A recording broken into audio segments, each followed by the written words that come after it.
everyone. I would like to talk about the education of the Japanese people during the Pacific War.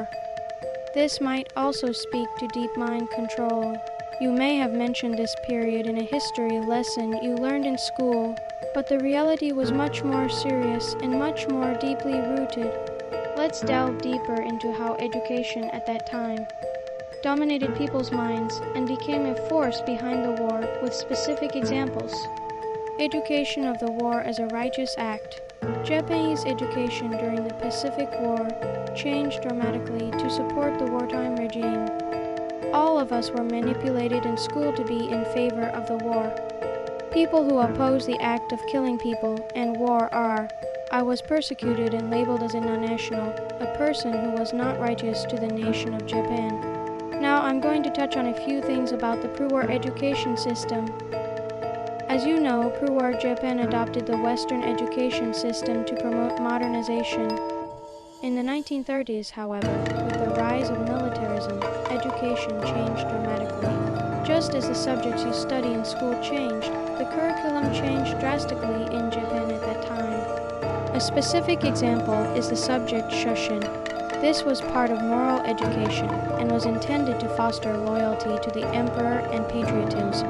In the same way that Japanese people learn about right conduct in their schooling in classes, on the concept of morality, mental sit-up, and direction. In those days, children were taught loyalty to the nation in Shusi classes.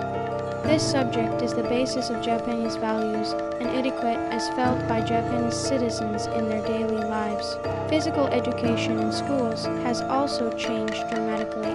Just as children in those days trained for physical fitness in athletic and physical education classes, but the purpose was not only to keep him healthy, but also to develop his strength as a future soldier.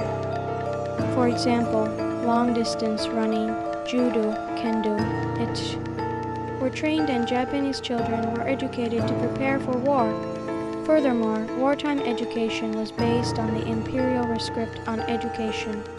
This imperial edict enforced at the national level what Japanese people learn in moral classes, demanding loyalty to the emperor and service to the nation. This type of education had a great impact on the strong sense of group consciousness and loyalty felt in Japan to this day.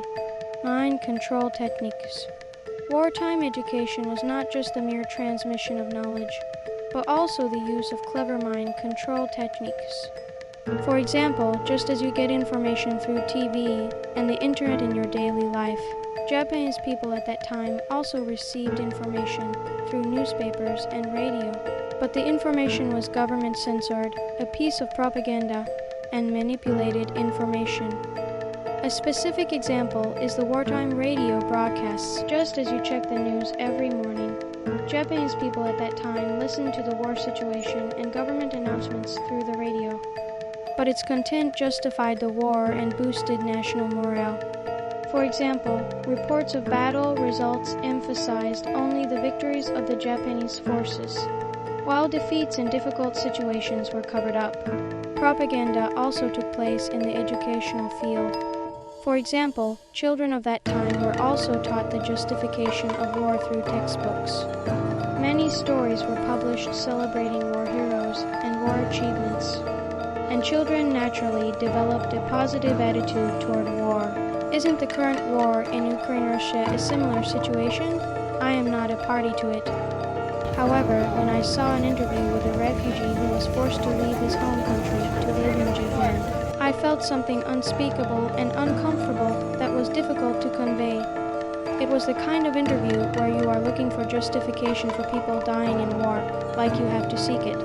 Japan during the war was also such a collective mindset. Education in those days in Japan encouraged perseverance and hard work in the face of difficulties. Most of the people had to endure the hunger, even to eat. Incidentally, the most common cause of Japanese deaths during the Pacific War was not death in battle, starved to death. Finally, this was done 80 years ago, and something similar is still happening somewhere in the world today. What can we learn from these experiences, and how should we act from education and mind control during the Pacific War, just as we learn new things in our daily lives? We also learn about the past to understand how our current society and culture were formed. You can find a path to the future. Finally, remember the importance of working with those around you. Wartime education emphasized the power of the group, though. Today, you are expected to work with those around you to achieve your goals while respecting your personal values, just as you work with your friends, family, and colleagues to achieve your goals. It is important to work together as a society. Through your talk today, you have shown the importance of education and mind control during the Pacific War I hope I've given you some insight into its impact. Thank you for watching to the end. See you next time.